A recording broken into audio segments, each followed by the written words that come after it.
والزيتون وطور سينين وهذا البلد الأمين لقد خلقنا الإنسان في أحسن تقويم. ورحمة الله وبركاته. Nous entrons aujourd'hui dans notre troisième cours de notre livre, tome 1 de médecine. الدرس الثالث. بيت البيت، قلم القلم، كتاب الكتاب، جمل الجمال. Nous entrons là dans une nouvelle leçon, donc dans un nouveau thème grammatical. Encore une fois, tout ce qui est expliqué à l'écrit, vous le retrouvez ainsi que le vocabulaire dans les fiches liées à la leçon. Ici, nous sommes uniquement là pour l'explication orale et toute la partie écrite se trouve dans les fiches. Alors, quelle est la différence entre baytun et el baytu? Eh bien, baytun signifie une maison, el baytu signifie la maison. Qalamun, un stylo, el-qalamu, le stylo. Kitabun, un livre, el-kitabu, le livre. Jamalun, un chameau, el-jamalu, le chameau. Nous allons parler ici de la règle du nakira et du ma'arifa. Qu'est-ce que c'est le nakira ou le ma'arifa? Eh bien, c'est l'indéfini et le défini. Alors, qu'est-ce que c'est? Eh bien, commençons par l'indéfini. L'indéfini, c'est lorsque l'on va parler de quelque chose de général. Par exemple, Fatima, donne-moi un livre, n'importe lequel. Ou bien, j'aimerais bien adopter un chat, n'importe quel chat, peu importe, de manière générale. Donc, je parle de quelque chose de général, quelque chose qui n'est pas précis. Donc, ce qu'en français, on traduit par un, une, des. Là, dans ce cas-ci, comment je vais faire comprendre que je parle de quelque chose de général? Eh bien, je ne vais pas mettre de alif lam au début de mon mot et à la fin, je vais mettre un tenwin. Tenwin, voyelle double. Baytun, pas de alif lam, tenwin à la fin, une maison. Ça, c'est pour le nakira, l'indéfini. Quant au ma'arifa, le défini, eh bien, c'est l'inverse. Je parle de quelque chose de précis. Fatima, donne-moi le livre. Sous-entendu, qu'elle et moi savons de quel livre je parle. Bien, je vais adopter le chat. Si je dis ça, c'est que normalement, mon interlocuteur a connaissance de qui est ce chat, c'est un chat en particulier. Nous traduirions en français par le, la, les. Donc je parle de quelque chose de précis. Pour montrer que je parle de quelque chose de précis, je vais faire débuter mon mot par alif, lem, et à la fin, je vais mettre une voyelle simple. El baytu, la maison. Kitabun, pas de alif, lem, ou à la fin, un livre. El kitabu, alif, lem au début, voyelle simple à la fin, le livre. Qalamun, pas de alif, lem, ou à la fin, un livre. El qalamu, alif, lem au début, voyelle simple à la fin, le stylo, donc un stylo, le stylo. Jamalun, pas de alif lam, on à la fin un chameau, el jamalu, alif lam, ou à la fin le chameau. Donc le défini et l'indéfini. Poursuivons. El qalamu maksurun. El babu maftuhun. El waladu jalisun. Wal mudarrisu waqifun. El qalamu signifie le stylo. Maksurun signifie cassé. Le stylo est cassé. El-babu maftuhun. El-babu, donc connaissons déjà ce mot, ça signifie la porte. Maftuhun, bien comme sur l'image, elle est ouverte. El-waladu جالس والمدرس واقف. الولد, l'enfant, جالس, il est assis. والمدرس, et le professeur, lui, est واقف, il est debout. Nous allons parler ici d'une règle de base en grammaire que vous avez déjà très certainement vue en préparation. Encore une fois, si vous n'avez pas fait le livre préparation, je vous invite à le faire avant de poursuivre dans ce tome 1. Nous allons parler ici de l'jumla al-ismiya, la phrase nominale, jumlatul ismiya. La phrase nominale, en arabe, est la phrase qui commence par un nom. Qui commence par un nom. Elle est composée de deux piliers, de deux éléments. Ce qu'on appelle le mubtada et ce que l'on appelle le khabar. Le mubtada, qu'est-ce que c'est? Bien, c'est le mot qui va commencer notre phrase. C'est la personne ou l'objet duquel on va parler. Et le khabar, c'est notre information importante, notre info essentielle pour donner un sens à notre phrase. Prenons l'exemple al-qalamu maksurun. Al-qalamu, le stylo est cassé. Donc, de qui va-t-on parler? Nous allons parler du stylo. C'est lui qui débute la phrase et c'est lui qui est le sujet, le centre de discussion de notre phrase. Donc, c'est lui le mubtada. Mais si je vous dis simplement Ya fulan ou un tel, le stylo. Oui, bah quoi? Qu'est-ce qu'il a le stylo? Alors, je vais être obligée de rajouter une information essentielle pour donner du sens à ma phrase. Alors, je vais rajouter mon information essentielle, maksurun. Et fulan, mon stylo est cassé. Là, ma phrase est complète. Donc, le qalamu sera mon mubtada et maksurun sera mon khabar. Le qalamu maksurun. Al-babu maftuhun. La porte est ouverte. Al-bab mubtada maftuhun khabar. Ici, pas de traduction car il n'y a pas d'équivalent concret en français. الولد جالس والمدرس واقف. مبتدا الولد et المدرس جالس et واقف sont des khabar. Pourquoi là, c'est en deux parties parce qu'on a deux bouts de phrase avec eux, la virgule et le ouais, le et. Nous avons ici donc des phrases et nous allons essayer à chaque fois de trouver les mubtada, le khabar et les mots qui sont définis ou indéfinis. الكتاب جديد والقلم قديم. Le livre est neuf et le stylo est ancien. Al-kitab, selon vous, est-ce qu'il est défini ou indéfini?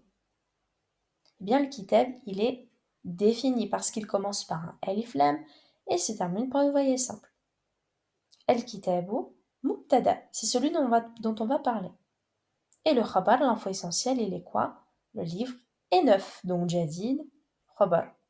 Al-kitabu jadidun, wal qalamu qadimun. Le qalam, le stylo est mubtada, et qadim est le khabar. Donc là, notre phrase est séparée en deux, c'est en fait deux phrases à cause du ouais.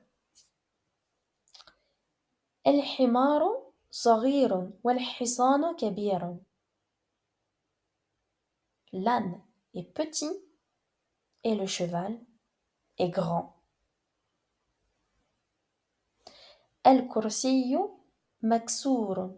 La chaise est cassée. Souvenez-vous, là, il est vrai en français que nous utilisons des mots qui sont féminins. En arabe, ce sont uniquement des mots masculins. Deuxième chose, il est vrai qu'en français, nous entendons le verbe être, mais en arabe, il n'est pas présent. Si nous traduisions littéralement, la chaise cassée. En français, nous disons la chaise est cassée. Nous employons le verbe être. El-mindilu wasikhun. Le mouchoir est sale. El-ma'u baridun.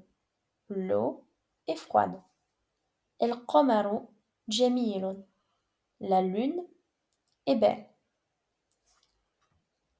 El-baytu qaribun wal masjidu ba'idun. La maison est proche et la mosquée est lointaine. الحجر ثقيل والورق c'est effacé خفيف. Le kha, le fait, il y a de prolongation et encore le fait. La pierre est lourde et la feuille est légère. اللبن حار. Le lait fermenté est chaud, bien est amer. القميص نظيف. La chemise est propre. Donc, ceux-ci sont des exemples de phrases nominales, jumla al-ismiya, avec leur mubtada et leur khabar. Je vous invite bien à réviser tout ça, toutes les notions, dans la fiche résumée, la fiche grammaire. Par rapport au vocabulaire qui, je pense, vous commencez à le constater, est très développé et nombreux, eh bien, je vous invite à découper la liste de grammaire, la liste de vocabulaire, afin d'en faire un petit peu chaque jour et de ne pas tout faire d'un coup. C'est vraiment un conseil que je vous donne. N'apprenez pas tout le vocabulaire en un seul bloc d'un coup. Ça va être très compliqué pour vous. Sinon, deuxième point, je vous invite encore une fois à prendre le temps avant de passer à la leçon suivante, de bien intégrer la leçon en cours, de bien la réviser, puis à la fin, si besoin, vous pouvez nous contacter si vous avez besoin, vous obtiendrez une réponse sous 2 jours, et ensuite de passer à la leçon suivante. Passons maintenant à notre deuxième page. Voici notre deuxième page. Tamarin, les exercices.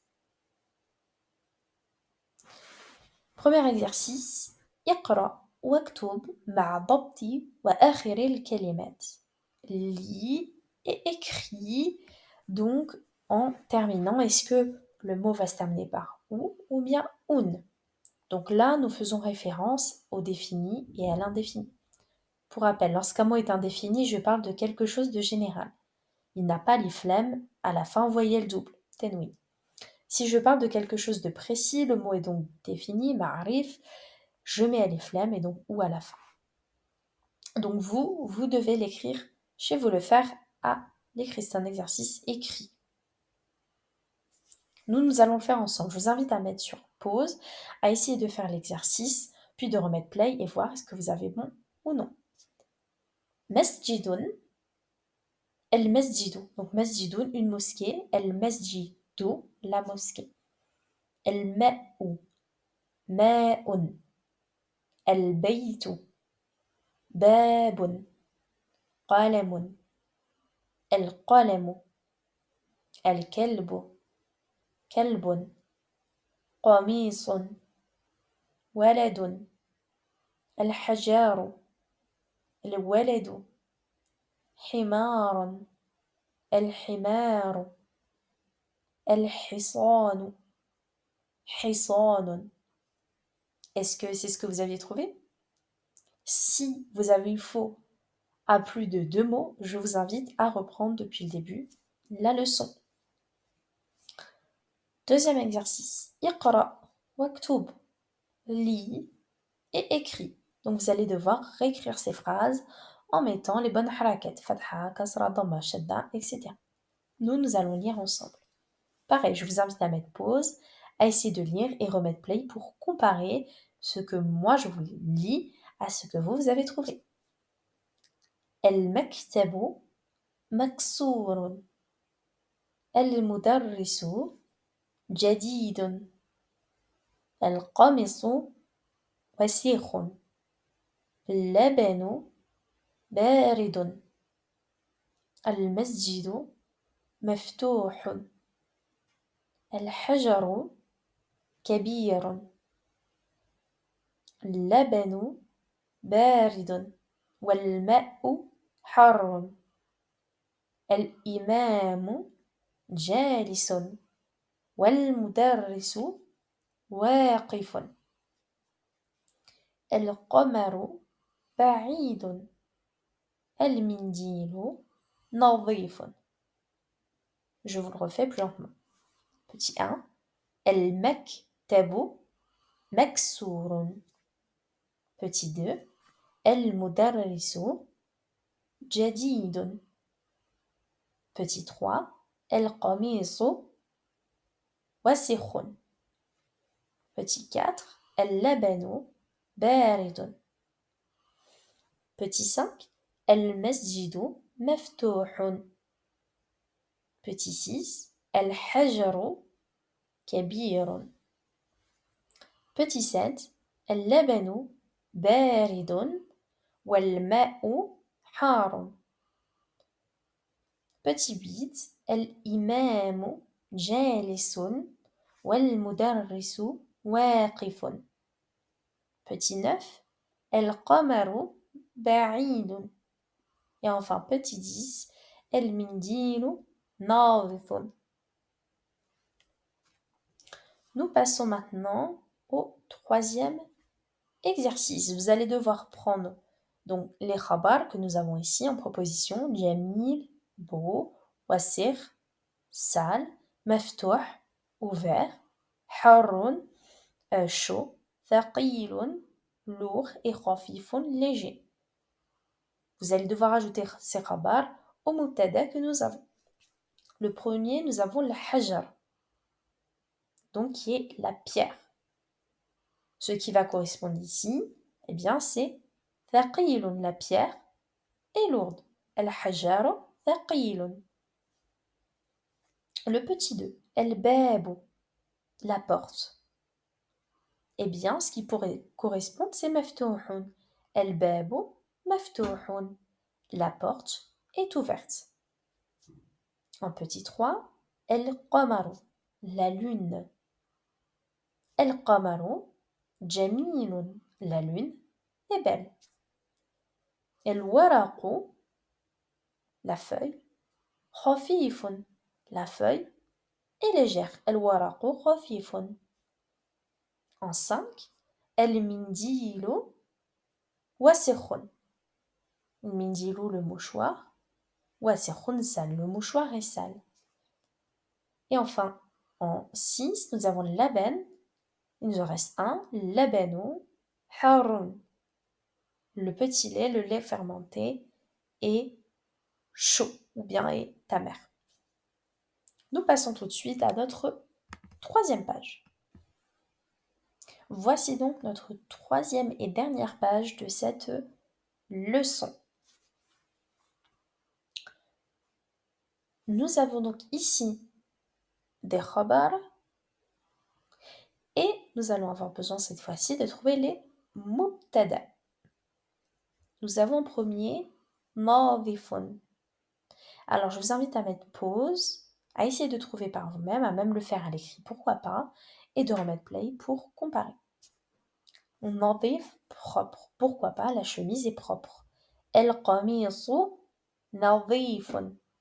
La chemise est propre. En 2, nous avons maksurun. Pourquoi pas, le stylo est cassé. El-qalamu maksurun. En 3, baridun, froid, pourquoi pas. El-ma'u baridun. L'eau est froide. En 4, qaribun. Pourquoi pas. El-masjidu qaribun. La mosquée est proche. En 5, nous avons lointain, pourquoi pas. El-baytu ba'idun. La maison est lointaine. Nous avons en 6, waqifun. Debout, pourquoi pas. El-imamu waqifun. L'imam est debout. Nous avons ensuite jalisun, est assis. Pourquoi pas. El-mudarrisu jalisun. Le professeur est assis. Kabirun. Pourquoi pas, par exemple, al-qamaru kabirun. La lune est grande. Nous avons ensuite qadimun. Pourquoi pas. Al-kitabu qadimun. Le livre est ancien. Le livre est ancien. Et en 10, jadidun. Pourquoi pas. الباب جديد. La porte est nouvelle et neuve. Ou bien الطالب جديد. L'étudiant est nouveau et neuf. Voici pour cet exercice. Nous avons ensuite الكلمات الجديدة. القمر, la lune. نظيف, propre. كبير, grand. خفيف, léger, c'est le mot qui est effacé dans l'exercice plus haut. جديد, neuf. حار, chaud. مفتوح, ouvert. جميل, beau. قديم, ancien. بارد, frais. Froid. مكسور, cassé. واقف, debout. واسخ, sale. صغير, petit. ثقيل, lourd. جالس, assis. Il y a une suite dans cette troisième leçon, donc nous allons la faire en deux parties et nous venons de terminer la première partie de cette troisième leçon. Bonne révision à vous, encore une fois révisez bien avant de passer à la leçon suivante. Bonne révision, qu'Allah subhanahu wa ta'ala vous facilite et vous préserve. Assalamu alaikum wa rahmatullahi wa barakatuh.